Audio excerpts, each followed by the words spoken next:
Terima kasih. Jadi sebagai ketua saya mengalah aja karena sudah sama semua tadi yang semua tanyakan. Saya kira terima kasih atas pertanyaan Bapak Ibu semua, anggota DPD, dan saya persilakan Ibu Menteri untuk merespons dari nanti lanjut langsung ke LT, Kepala BKN. Silakan, Bu. Baik, terima kasih pimpinan, Bapak Ibu sekalian, dan ini menarik beberapa pertanyaan yang sudah disampaikan, dan ada yang beberapa hampir sama. Nanti saya juga akan dibantu oleh Deputi SMA nanti untuk menjawab secara detail. Jadi pertama kaitannya dengan masalah penataan tenaga non-ASN. Untuk penataan non-ASN tentunya kita punya guiding principle yang sudah kita sepakati dengan Komisi 2 dengan stakeholder beberapa waktu yang lalu untuk penyelesaian tenaga non-ASN. Pertama adalah guiding principle-nya adalah kita menghindari PHK massal. Waktu sebelum kita melakukan formasi. Kemudian yang kedua adalah tidak mengurangi pendapatan pada saat ini. Kemudian yang ketiga adalah kita menghindari pembengkakan anggaran dan sesuai dengan regulasi yang ada. Dan ini tentunya ketika penataan ASN yang akan kita lakukan ini, kita berharap tidak mengganggu terhadap pelaksanaan pemerintahan dan mendorong peningkatan kualitas profesional ASN dan memberikan kesempatan seluruh warga negara untuk masuk tenaga non-ASN. Jadi saat ini kan kita sesuai dengan yang sudah diumumkan oleh Bapak Presiden Joko Widodo, Presiden sebelumnya, bahwa kita akan untuk tenaga non-ASN itu kita akan menerima sekitar 1,7 tenaga non-ASN, 7 juta formasi yang kita sediakan. Tetapi ternyata dari pemerintah daerah tidak memenuhi formasi yang sudah kita sediakan. Jadi sekitar 1 juta sedikit saja yang formasi sudah yang mereka ajukan. Tentunya tadi ada beberapa pertanyaan kenapa banyak yang tidak bisa masuk dan lain sebagainya. Itu tentunya kembali lagi kepada formasi yang sudah disediakan oleh atau yang disediakan oleh pemerintah daerah.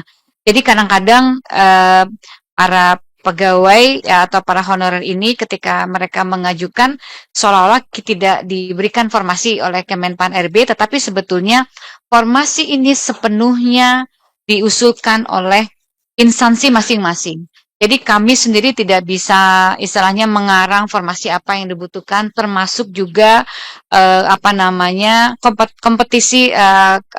kompetensi yang misalnya pendidikan dan sebagainya itu ditentukan sesuai dengan yang diusulkan oleh pemerintah daerah. Dan untuk yang 1,7 ini tentunya itu sudah diberikan afirmasi yang sangat tinggi ya Bapak dan Ibu sekalian. Jadi dari 1,7 ini tentunya yang kita terima khusus difokuskan kepada P3K yang memang sudah terdaftar di BKN.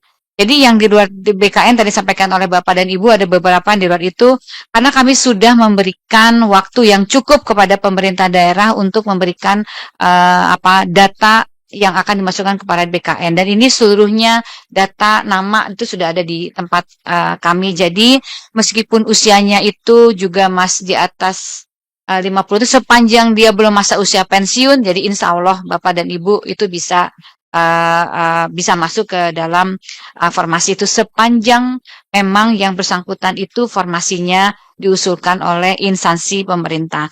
Jadi memang itu yang sudah kita lakukan dan selanjutnya tadi ada pertanyaan bagaimana dengan yang sisanya yang tidak dipenuhi. Tentunya kami sedang menunggu RPP yang diusulkan oleh Bapak Presiden, sudah diusulkan kepada Bapak Presiden yang nantinya itu di sana akan ada format dengan paruh waktu sepanjang nanti para tenaga honorer ini akan mendaftarkan kepada formasi yang sudah disediakan dan itu akan menjadi formasi P3K paruh waktu ya Pak Abai ya akan jadikan formasi paruh waktu. Nah ini Bapak dan Ibu sekalian, jadi sebetulnya pemerintah atau kami sudah sudah memasukkan seluruhnya. Jadi termasuk di sana ada beberapa yang diprioritaskan. Yang pertama, sebagaimana saya sampaikan, mekanisme PP3-nya yaitu ada termasuk di dalamnya adalah tenaga STHK 2. Jadi pertama ada yang pelamar yang prioritas itu P1 guru, Pak Mudi tadi menyampaikan itu sudah menjadi prioritas. D4 Bidan Pendidik Klinis tahun 2023, ekstra THK 2 tentunya yang sudah terdaftar di data BKN. Kenapa kita ini? Karena memang komitmen pemerintah untuk menyelesaikan seluruh tenaga honorer dan kita meminta seluruh instansi pemerintah untuk segera mendatakan ke kami sejak tahun 2022. Dan itu yang akan menjadi basic data yang akan kita gunakan untuk penerimaan di database ASN. Dan kalau memang ini tidak kita selesaikan, tentunya akan terus bertambah untuk tenaga PHK non ASN ini. Kemudian yang berikutnya juga yang diprioritaskan adalah tenaga non ASN yang sering terdata yang didata di data non ASN dan yang aktif bekerja. Dan kepada pelamar yang telah mengikuti seluruh tahapan ini tentunya akan kita masukkan ke dalam PPK paruh waktu. Kemudian nanti yang untuk masalah mekanismenya dan lain sebagainya nanti Pak Deputi SDM akan menambahkan secara lebih rinci. Namun kami juga ingin menyampaikan terutama untuk masalah perlindungan kepada ASN, tentunya Bapak kami sebagai pembina ASN tentunya kami juga akan terus-menerus akan memperhatikan apa yang menjadi arahan atau menjadi saran dari Bapak dan Ibu terkait dengan perlindungan untuk para ASN. Selanjutnya yang berikutnya terkait dengan masalah guru-guru swasta yang tadi disampaikan. Nah, kami melihat bahwa sebetulnya Kemenpan RB tentunya formasi ini memang ditujukan kepada sekolah-sekolah negeri karena kita sebaran guru-guru itu ternyata banyak ada beberapa daerah yang guru-gurunya masih banyak kosong. Jadi memang diprioritaskan kepada guru-guru. Nah, kemarin Menteri Dikdasmen memberikan kesempatan bahwa guru-guru itu akan bisa mengajar di sekolah-sekolah swasta. Jadi itu tentu saja kita berharap itu adalah optimalisasi dari P3K yang atau guru-guru yang sudah diterima di dalam formasi itu dan disesuaikan dengan Dapodik. Nah, kami tentunya dari Kemenpan RB hanya bisa memberikan kepada sekolah-sekolah yang dibiayai sekolah-sekolah negeri begitu ya. Jadi memang tapi guru-guru itu nanti akan Menteri Dikdasmen juga akan berdiskusi dengan atau artinya akan melakukan kebijakan hal tersebut. Selanjutnya untuk mengenai masalah anggaran, Bapak dan Ibu sekalian, masalah insentif dan lain sebagainya, kita tentunya juga sedang mempersiapkan RPP tentang penghargaan. Penghargaan dan pengakuan. Jadi setelah RPP nanti kita sedang menyiapkan RPP-nya Bapak dan Ibu sekalian. Jadi mudah-mudahan nanti kita akan ada perbaikan dengan konsep baru terhadap penghargaan terhadap para ASN. Kemudian selanjutnya juga kaitannya dengan penempatan, tentunya beberapa penempatan guru, tadi ada beberapa persoalan kaitannya dengan masalah penempatan para guru, dan ini kami akan data yang masalah penempatan ini tentunya akan disesuaikan dengan formasi dan kebutuhan daripada sekolahnya. Jadi yang menentukan penempatan itu bukan BKN atau Menpan, tetapi instansinya yang bersangkutan. Jadi BKD-nya yang bersangkutan. Jadi kami juga tidak bisa melakukan intervensi, memindahkan mutasi para guru ini misalnya tidak sesuai rumahnya jauh atau sebagainya karena ketika itu memang yang diusulkan langsung oleh. Jadi kami juga untuk P3K ini sepenuhnya menerima usulan formasi yang disampaikan oleh P3K, tidak dikurangi begitu. Jadi kalau tadi ada yang mengatakan dikurangi kuotanya khusus untuk penyelesaian non ASN ini seluruhnya kita berikan. Jadi Bapak dan Ibu sekalian, ini pada kesempatan ini juga barangkali Bapak Ibu DPD menjadi jembatan kami kepada para daerah untuk bisa memberikan komunikasi yang baik bahwa kepada pemerintah daerah untuk lebih teliti, lebih komprehensif ketika mengajukan formasi, karena kan memang sepenuhnya formasi ini diusulkan oleh pemerintah daerah. Nah, selanjutnya mungkin ada beberapa informasi yang lebih detail akan disampaikan oleh Deputi Bapak. Pimpinan, Tambah pimpinan, sebentar sebelum Ibu Menteri, saya Bu Teras Narang, Gini Bapak. sebelum Ibu Menteri menyerahkan kepada jajarannya, tadi menyampaikan berkenaan dengan masalah peran dan peranan dari daerah. Pertanyaan kami Bu, apakah di dalam rangka melaksanakan itu sudah ada NSPK-nya Bu, norma, standar, prosedur dan kriterianya. Nah kalau itu ada, nah itu yang menjadi pedoman kita mungkin Bu. Baik. Terima kasih, mohon maaf. Baik Pak. Jadi untuk itu kita sudah banyak tadi dasar-dasar hukum yang sudah kita keluarkan Pak Teras Narang. Jadi memang itu kita tentunya tidak melepas begitu saja Pak. Kita sudah banyak peraturan-peraturan, Permenpannya, PP-nya dan sebagainya. Bahkan juga sosialisasi kepada pemerintah daerah kita lakukan secara masif, one on one. Bahkan kita setiap hari kita selalu ada yang namanya coaching klinik Pak, untuk daerah yang memerlukan apabila ada pertanyaan-pertanyaan yang berkaitan dengan masalah penerimaan ASN. Jadi sebenarnya sudah cukup masif. Jadi barangkali pada kesempatan ini kolaborasi mungkin dengan Bapak Ibu yang terhormat untuk bisa mendorong pemerintah daerah juga untuk. Nah, ini kemudian untuk yang undang-undang dengan HKPD, saya kira ada baiknya juga kita harus berdiskusi dengan Kementerian Keuangan, karena ini memang kaitannya dengan masalah 30% tadi itu karena ada di undang-undang dengan HKPD, dan itu kiranya bukan kewenangan dari kami, tapi nampaknya memang perlu ada diskusi yang intens mungkin dengan Kementerian Keuangan untuk hal ini. Izin Bapak Ibu, saya mempersilahkan dulu sebelum untuk Deputi SDM untuk Maaf Bu Menteri ya, saya agak kelupaan, tapi ini izin Muhdi Bu. Ini saya kira mendesak betul karena besok akan keluar begitu besar. Ini masalah aturan penempatan. Mereka ditempatkan sesuai SK. Mohon maaf, padahal banyak daerah ini, mohon maaf Bu, mungkin kesalahan daerah sebenarnya.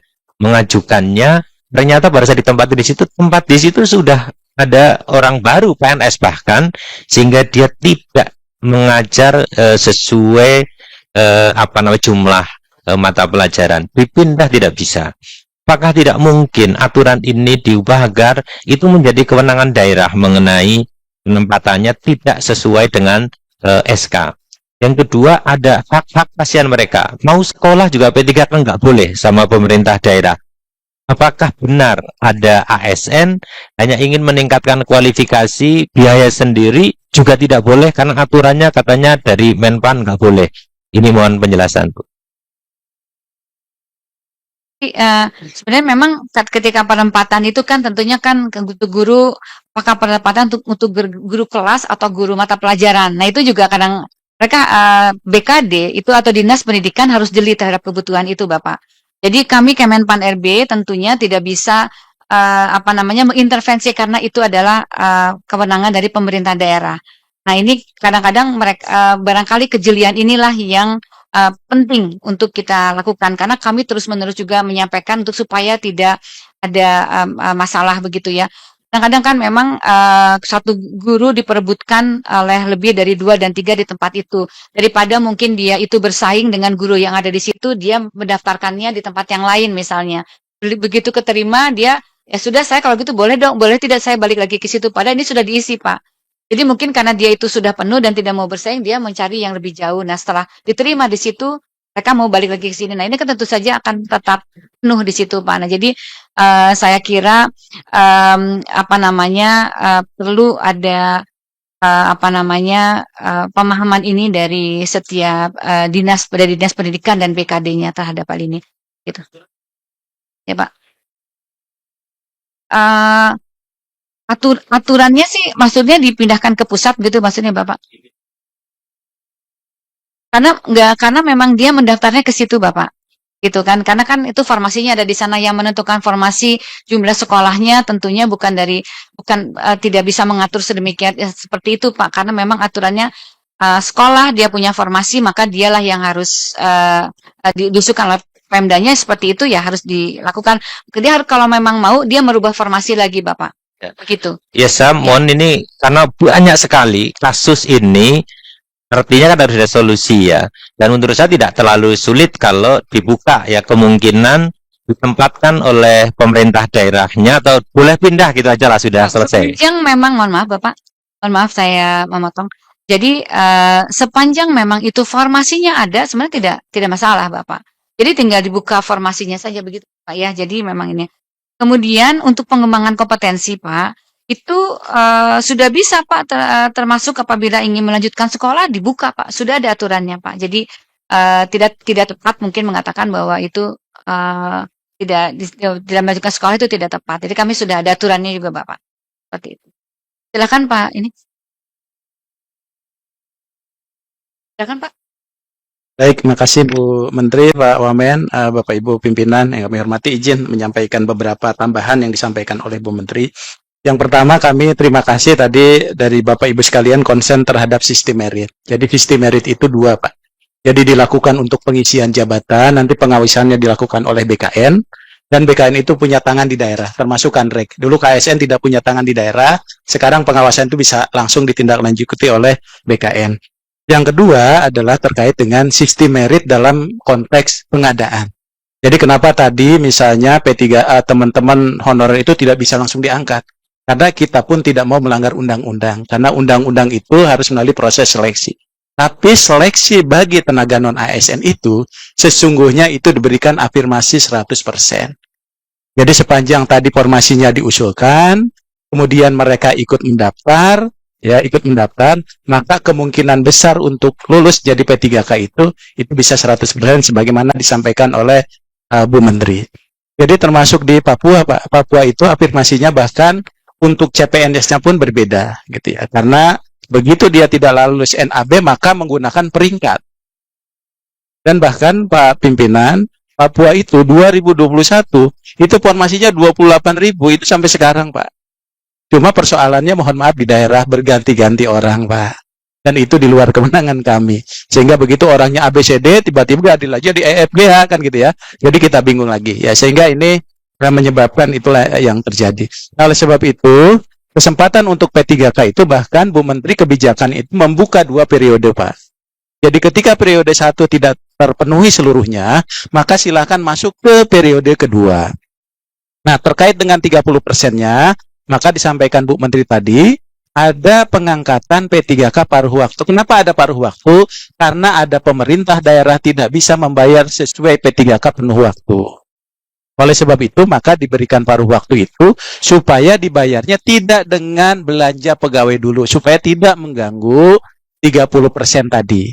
Akan tetapi, bagi mereka yang paruh waktu tadi, dia punya kesempatan untuk tetap dapat NIP yang sama.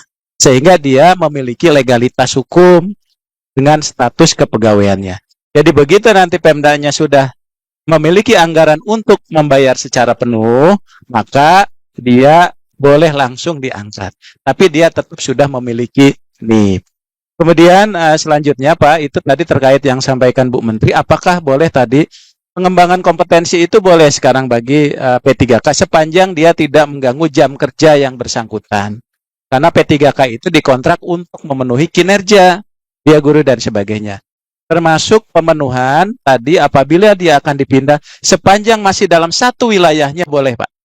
Misalnya di sini kelebihan guru mata pelajaran, ini matematika, di sana kurang guru pelajaran matematika. Nah ini formasinya usulkan ke Bu Menteri, nanti Bu Menteri akan keluarkan, maka dia akan berpindah. Nah itulah aturannya yang kita terapkan supaya apa? Nanti antara formasi yang kita keluarkan dengan database dengan BKN secara teknis itu nyambung Pak. Oh ternyata orang ini sudah pindah ke tempat lain. Jadi sangat memungkinkan distribusi itu asal dia tidak berganti jabatan. Kalau sepanjang berganti tempat, tapi dalam satu institusi itu masih diperbolehkan, tapi dengan syarat tadi untuk formasinya itu harus disesuaikan supaya memastikan yang bersangkutan. Karena formasi di jabatan itu ada 3 Pak, yang paling penting. Pertama kualifikasi, kedua jabatan, ketiga unit kerjanya. Jadi dia harus sudah cocok di tempat itu. Kemudian ya Pak,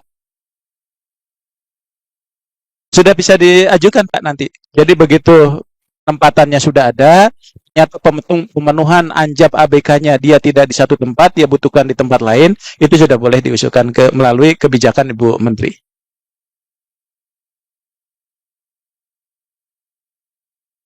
Kalau perlu setelah mengajukan nanti Pak, nanti kita telaah apakah betul nanti kebutuhannya itu di sekolah lain misalnya. Nanti kita tinggal komunikasi dengan BKD-nya Pak. BKD-nya nanti yang akan mengusulkan, karena kita harus pastikan juga orang pindah itu dia ada pekerjaannya, ada beban kerjanya. Jangan sampai pindah hanya dekat rumah tapi pekerjaannya nggak ada. Nah, itu yang kita butuhkan itu sebetulnya di situ. Ya, gitu Pak. Atau pindah malah sekolahan yang nggak ada. Nah, itu ya repot lagi. Yang barangkali itu Pak, tambahan, makasih. Baik, demikian Bapak, kami kembalikan Ya. ke pimpinan. Kepala APKN langsung ya. Izin Pak Ketua, Bu Menteri, ada sebelum ke BKN ini, pertanyaan saya belum dijawab tadi. Masalah konfirmasi untuk guru swasta yang mengajar di lembaga swasta di Kementerian Agama itu. Terima kasih.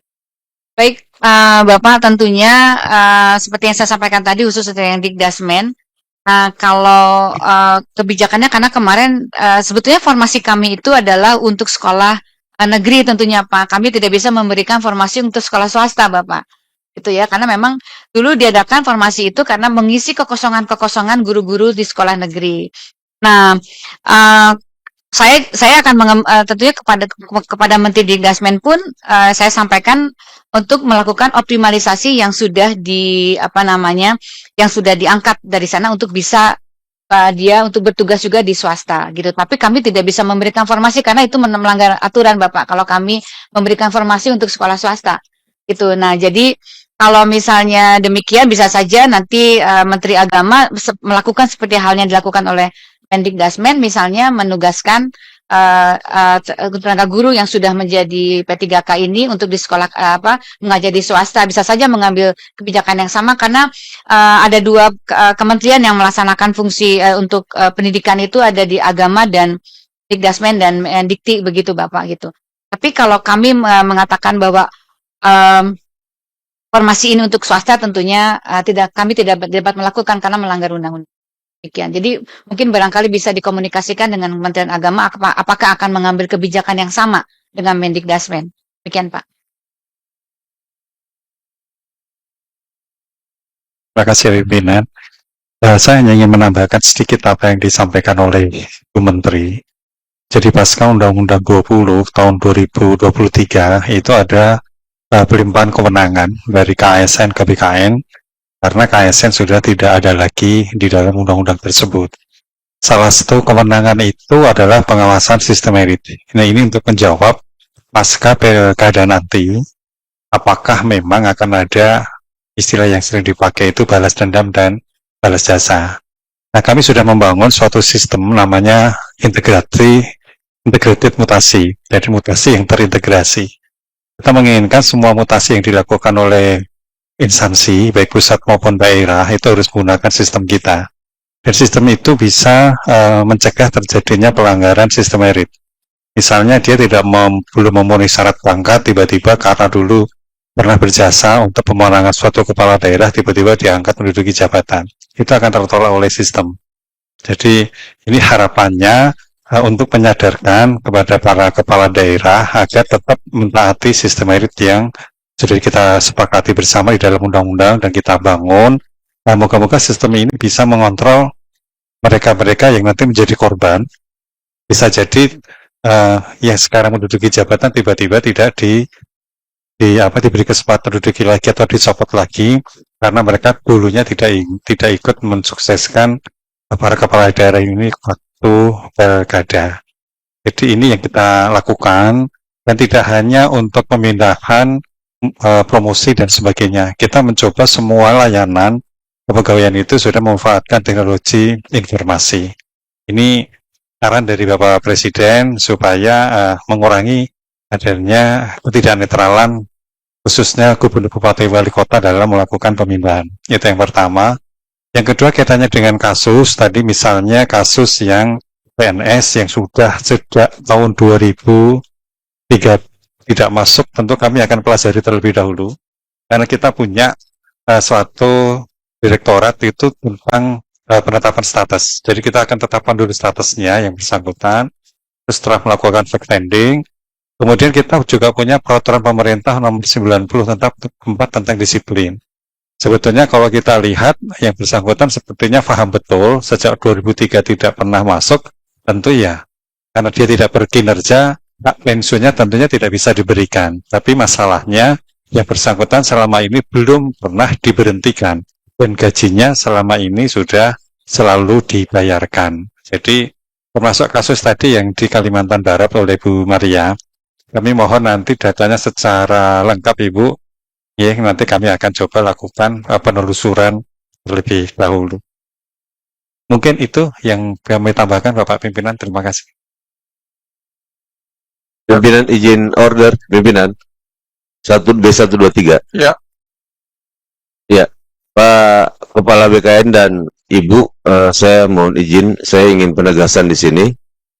Bapak Kepala BKN, PLT, ya sebelumnya wakil ya. Tentunya yang terjadi 5 tahun lalu itu Bapak tahu, Bapak menyaksikan dan Bapak sadar benar bahwa meritokrasi itu tidak mampu membendung ini. Ibu Menteri yang terhormat, mohon izin juga, Ibu kalau tidak salah tadi Ibu sampaikan Ibu dari Sekjen ya. Ya, tentu 5 tahun lalu Ibu tahu bahwa masalah ini ada. Saya rasa ini tidak bisa disampaikan dengan cara bahwa ini sistem akan kita rubah. Saya berharap bahwa ada upaya, saya yakin Presiden kita ini ya, kadar Indonesianya 1000%, dia akan melindungi seluruh tumpah darah Indonesia. ASN ini adalah salah satu daripada tumpah darah Indonesia. Ya, sebagai aparat yang ditugaskan, dipercayakan membantu beliau untuk melindungi tumpah darah Indonesia, saya ingin Ibu Menteri, Pak Kepala BKN segera merumuskan sebuah peraturan pemerintah atau apapun bentuknya. Ini saya lihat banyak sekali ini peraturan pemerintah, peraturan BKN, tapi tidak ada yang khusus membahas tentang perlindungan terhadap ASN terkait dengan politik. Dan ini harus berbanding lurus Ibu Menteri bagi sanksi berat bagi ASN yang melanggar terkait dengan perlindungan yang akan dibikin atau dibuat oleh Ibu Menteri dan Pak Kepala BKN. Mungkin itu saja.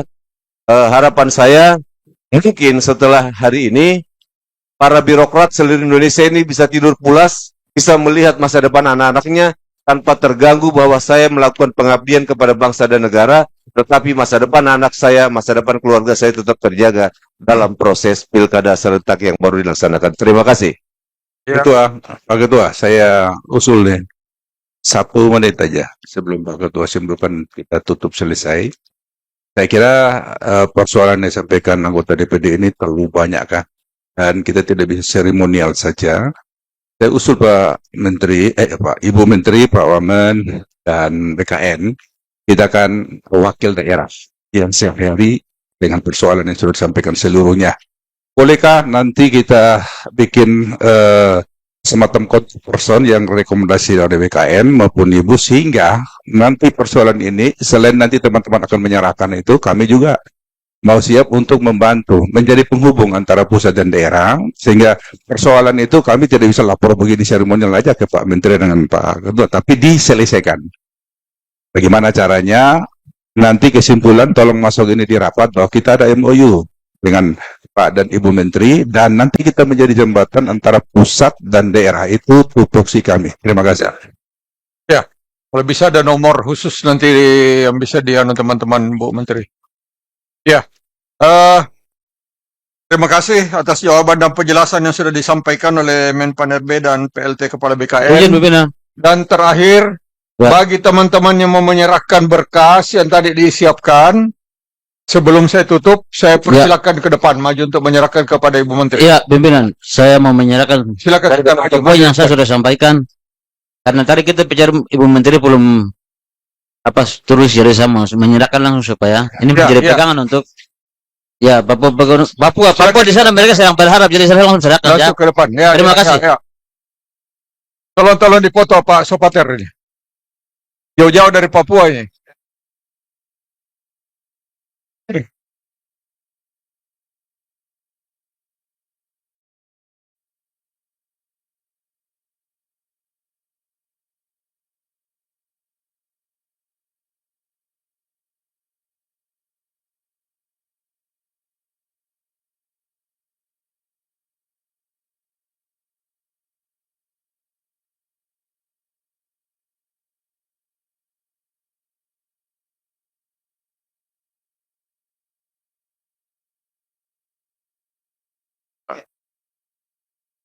Dah? Gak ada lagi? Oke. Bapak dan Ibu yang kami hormati, sebelum kita tutup rapat kerja pada sore hari ini, perkenankan kami untuk membacakan kesimpulan rapat kerja yang telah kita ikuti bersama. Bisa ditayangkan?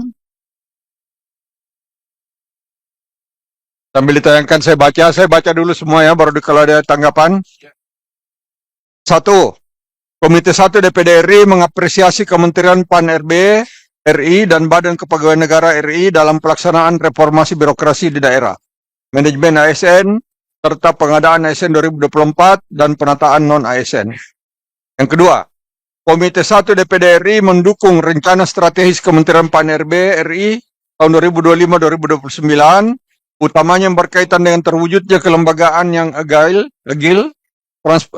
ini ya, transformasi digital, manajemen ASN, sistem merit, dan mewujudkan pelayanan publik yang berkualitas dan inklusif yang dalam pelaksanaannya ke depan melibatkan Komite 1 DPD RI. 3. Komite 1 DPD RI meminta pemerintah melalui Kementerian PAN-RB untuk segera menerbitkan aturan turunan pelaksanaan Undang-Undang Nomor 20 Tahun 2023 tentang aparatur sipil negara, antara lain Peraturan Pemerintah tentang penghargaan dan pengakuan pegawai ASN sebagai sarana untuk peningkatan motivasi kerja, jaminan terpenuhinya kebutuhan dasar ASN, dan insentif bagi ASN yang bekerja di daerah tertinggal, terdepan, dan terluar.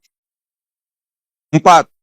Komite 1 DPD RI meminta Badan Kepegawaian Negara Republik Indonesia untuk melakukan pengawasan yang ketat dalam penerapan sistem merit dalam manajemen ASN di daerah. 5. Komite 1 DPD RI meminta Kementerian PAN-RB dan Badan Kepegawaian Negara RI untuk memastikan ketersediaan dan kepastian infrastruktur digital dan afirmasi penilaian bagi peserta CPNS yang berasal dari daerah-daerah tertinggal, terdepan dan terluar untuk memberikan peluang yang sama bagi anak-anak daerah lulus menjadi pegawai ASN. 6. Komite 1 DPD RI sepakat Kementerian PAN-RB berkomitmen mengangkat seluruh pegawai non-ASN. Nama lain yang bekerja di instansi pemerintah diangkat semua atas 100% sebagai ASN tahun 2024 sesuai dengan Undang-Undang Nomor 20 Tahun 2023 tentang aparatur sipil negara. 7. Komite 1 DPD RI meminta Kementerian PAN-RB untuk mempercepat proses peningkatan kesejahteraan ASN melalui peningkatan tunjangan kinerja menjadi 100%, ini saya sampaikan tadi, dan mengakomodir seluruh pegawai pemerintah non-pegawai negeri menjadi pegawai pemerintah dengan perjanjian kerja di Sekretariat Jenderal DPD RI. Sampai di sini ada Pimpinan poin keempat, izin. ya. Ya, poin keempat itu harus dipertegas lagi dengan meminta agar segera diterbitkan peraturan pemerintah khusus menangani perlindungan ASN dalam proses pilkada serentak. Kita rekomendasikan saja, nanti Bu Menteri dan teman-teman dari BKN akan memikirkan caranya. Saya ingin itu dipastikan bahwa rekomendasi kita sampai pada dalam rapat sore hari ini. Terima kasih. Ya, Pak Teras. Ya, pimpinan, butir 2, tolong butir. Saya hanya ingin agar kata agile itu kita atau kita tambahkan bergerak dengan cepat, mungkin maksudnya ya. Iya, bergerak dengan lincah kalau nggak salah ya. Mungkin kita dalam mempergunakan itu aja ya, terwujudnya kelembagaan yang bergerak dengan lincah atau cepat. Ya, terserah. Tapi agile-nya itu kita ganti aja. Ya, itu aja pimpinan. Terima kasih. Ada lagi? Sudah? Izin pimpinan. Mana itu? Yang terakhir pimpinan yang 100% itu mana ya? Nomor 6. Ya. 6 ya, Ya. 6. Ya, ini kan sangat normatif pimpinan. Artinya, apakah setiap yang akumulasi data yang sudah masuk begitu? Jadi ASN ini yang non ASN itu sesuai dengan data yang sudah masuk begitu. Jadi tidak normatif begini. Kira-kira pengertiannya begitu pimpinan. Ya, coba saya baca ya dulu ya. Coba didengar. Komite 1 DPD RI sepakat dengan Kementerian Pan-RB berkomitmen mengangkat seluruh pegawai non-ASN ya, atau nama lain yang bekerja di instansi pemerintah diangkat semua 100% sebagai ASN tahun 2024 sesuai dengan Undang-Undang Nomor 20 Tahun 2023 tentang Aparatur Sipil Negara.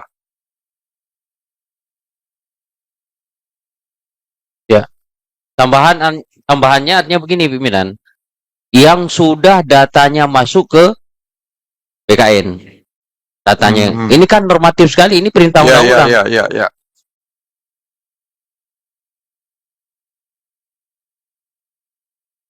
Sesuai dengan data.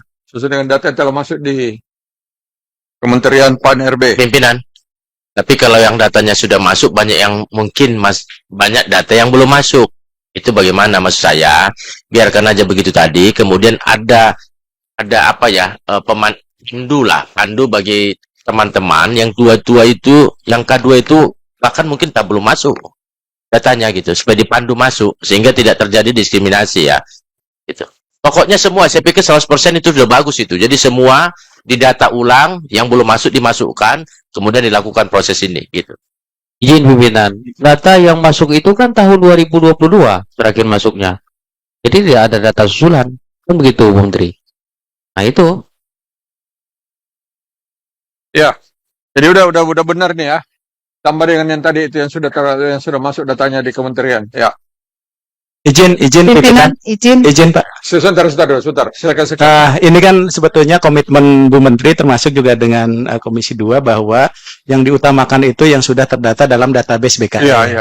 Jadi mungkin itu dulu yang kita selesaikan. Nanti kalau ada residu yang lain, itu nanti perlu kebijakan lebih lanjut. Ya. Jadi kalau menurut saya, kita tidak nyebut 100% pun. Jadi sesungguhnya kita konsentrasi di yang sudah terdata dalam database BKN. Nah, itu nanti yang diutamakan Pak, kurang lebih begitu. Sesuai dengan tadi Undang-Undang 20. Jadi ada aturan-aturan yang sudah disampaikan oleh Bu Menteri tadi. Siap ya. Ya. Jadi yang telah masuk di dalam database kementerian. Izin sekalian, kata-kata berkomitmen dibuang saja. Sudah sepakat toh.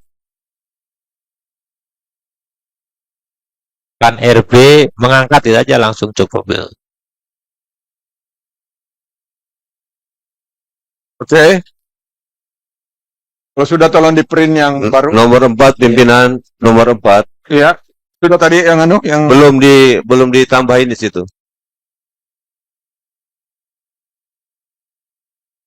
Komite 1 DPD RI meminta Badan Kepegawaian Negara RI untuk melakukan pengawasan yang ketat dalam penerapan sistem merit dalam manajemen ASN di daerah. Dan ini bagaimana mengata-ngata ini yang Ya. Dan merekomendasikan untuk membuat sebuah peraturan pemerintah khusus untuk melakukan proteksi ASN terkhususnya masalah pilkada. Imbas pilkada serentak. Ada jutaan orang yang mau mati nih Pak pimpinan. Izin pimpinan. ya silakan Pak. Yang pertama mungkin izin untuk sistem merit itu dalam manajemen ASN itu sudah melingkupi seluruhnya. Termasuk netralitas dan sebagainya. Jadi malah itu nanti ini malah terkunci seolah-olah hanya ini saja. padahal terkait dengan mutasi, netralitas, ketidakadilan, karir, dan sebagainya. Jadi kalau menurut saya dalam manajemen ASN itu sudah cukup, Pak. Jadi malah itu lebih komprehensif. Ya, jadi akan kena semua di situ. Jadi tidak ngunci di satu kasus saja. Siap. Nah, kalau izin pimpinan, kalau begitu, bagaimana supaya ada narasi mendorong sistem merit itu betul-betul berjalan di daerah? Karena tadi kan saya sudah sampaikan, riset saya bersama KPK itu kecil sekali sistem merit itu berjalan. Setelah ini coba lihat, pasti terjadi mutasi besar-besaran. Nah, maka itu harus ditekankan, didorong bagaimana proses itu sistem merit itu berjalan, jangan dibiarkan. Ini sistem merit ini kan sudah menjadi proses 10 tahun, 15 tahun yang lalu ini loh, di launching. Itu jalan-jalan. Nah itu dipastikan. Oke, Pak Pendeta. Jadi itu keharapan kita nanti akan ini apa yang ada di sini, bahwa yang lalu itu udahlah. Kita ingin ke depan ini betul-betul sistem merit itu jalan. Ya. Oke. Jadi paling tidak Menpan RB BKN memiliki sebuah skema yang melakukan peninjauan atau melakukan evaluasi ke daerah-daerah yang reguler. Hingga terjadi begitu. Paling tidak itu dipikirkan. Ya, sudah ya? Ya, oke. Oke, teman-teman semua, apakah kita dapat menyepakati Izin, Pak. Kita masih belum ada. belum. Ini yang mungkin yang nomor 5, izin pimpinan. Ya. Ya.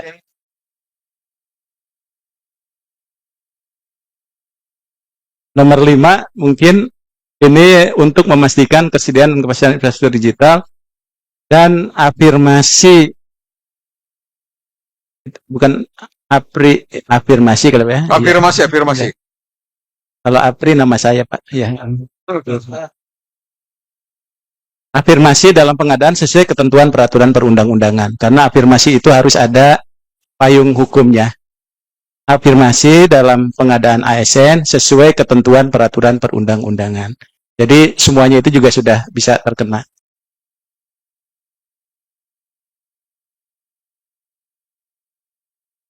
Sesuai dengan ketentuan peraturan perundang-undangan. Terima kasih, Pak Pimpinan. Ya. Sedikit aja, Pak. Saya, Pak Teras. Iya. Saya tuh mau mempertanyakan kata meminta ini loh, Pak. Apakah tidak sebaiknya kita... Nomor berapa, Pak? Semuanya, Pak. Komite 1 di PDRI meminta. Nomor 5, Komite 1 di PDRI meminta. Apa kita ganti dengan kata mendorong aja, Pak? Jadi kita nggak minta-minta gitu, Pak. Jadi nomor 3 mendorong.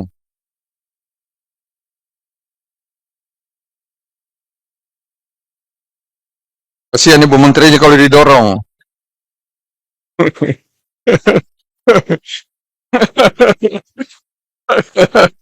Enggak apa-apa, dorongnya pelan-pelan biar gak jatuh. Ya, meminta diganti dengan mendorong. Oke. Sudah ya?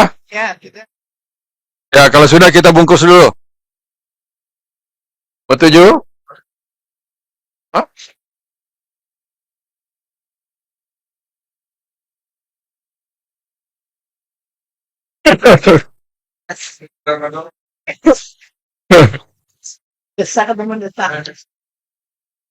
Iya.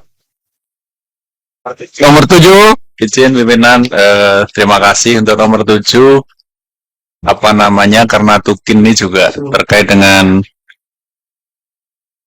kinerja atau penerapan reformasi birokrasi di sekretariat DPD, maka kami mengusulkan peningkatan tunjangan kinerja ini secara bertahap menjadi 100%. Artinya nanti Bapak-Bapak pimpinan bisa juga mengawasi bahwa di sekretariat DPD juga ada peningkatan kinerja. Seperti peningkatan tunjangan kinerja bertahap menjadi 100%, Bapak. Nanti bisa kami akselerasi kalau Bapak pimpinan sudah melihat bahwa di sekretariat DPD ada peningkatan kinerja, peningkatan berbagai macam indeks RB-nya, nanti kami dorong untuk segera menuju ke 100%. Ada kata bertahap. Demikian Bapak pimpinan. Iya. Ya. Jadi sebetulnya Sebetulnya Pak ini Pak Putih.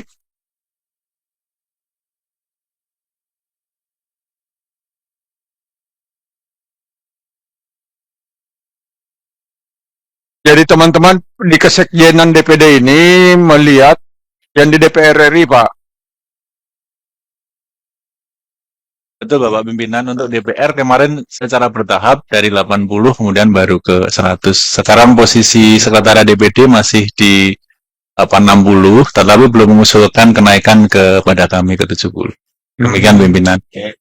Nanti kita ajukan aja kalau gitu. Ya. Berarti belum ada usulan kenaikan tukin Bapak Pimpinan. Kalau begitu dicatat saja langsung Pak Ketua. Ya, jadi sekretariat mengusulkan. Mungkin belum nyampe. Ini sudah ada usulannya di tanggal 24 Juni 2024, Pak. Ya. Jadi kepada Menteri Pendayagunaan Aparatur Negara dan Reformasi Birokrasi sudah ada suratnya ditandatangani secara elektronik oleh Sekjen DPD RI, Dr. Rahman Hadi MSI. 24 Juni 2024, Pak. Ya. Nanti ya kami serahkan ke Bapak nanti ini.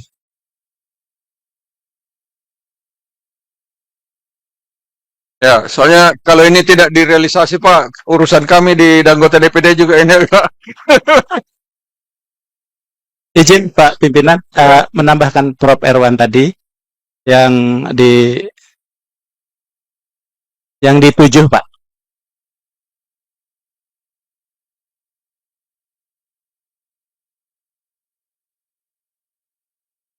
Hanya izin Pak Pimpinan menambahkan saja. Setelah PPNPN tadi, setelah PPNPN dalam kurung, itu masih ada sesuai formasi.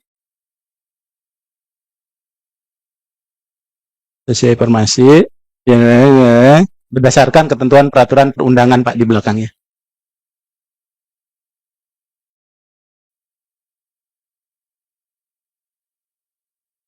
Ya. Terima kasih Pak Pimpinan. Oke. Ya sudah ya. Kalau sudah, kita bungkus dulu nih. Ya, saya minta menanya kepada bapak-bapak dan ibu anggota DPD RI. Apakah kita dapat menyepakati pokok-pokok kesimpulan rapat kerja tersebut? Pak, sudah. Ya, sebelum saya tutup, karena hari ini adalah hari terakhir di pekan ini, hari komite, saya ingin menyampaikan bahwa timnya yang sudah dibentuk itu nanti akan bekerja di masa sidang ketiga. Ya, masa sidang 3. Jadi undang-undangnya nanti akan kita serahkan. Bapak Ibu yang kami hormati, gimana kita tanda tangani dulu atau tutup dulu? Tutup dulu ya. Ya. Demikian rapat kerja Komite 1 dengan Menteri Pendayagunaan Aparatur Negara dan Reformasi Birokrasi serta PLT Kepala Badan Kepegawaian Nasional dan telah berlangsung secara dinamis, harmonis, dan penuh kekeluargaan. Sekali lagi kami memberikan apresiasi dan mengucapkan terima kasih kepada Menteri Pendayagunaan Aparatur Negara dan PLT Kepala Badan Kepegawaian Negara beserta jajaran yang telah hadir dalam rapat kerja Komite 1 hari ini, juga kepada Bapak Ibu pimpinan dan anggota Komite 1 DPD RI yang telah berpartisipasi pada rapat hari ini. Dengan mengucapkan puji syukur kepada Allah Subhanahu wa taala, Tuhan Yang Maha Kuasa, kami tutup rapat ini dengan ucapan terima kasih. Wassalamualaikum warahmatullahi wabarakatuh. Salam sejahtera untuk kita semua. Om Santi Santi Santi Om.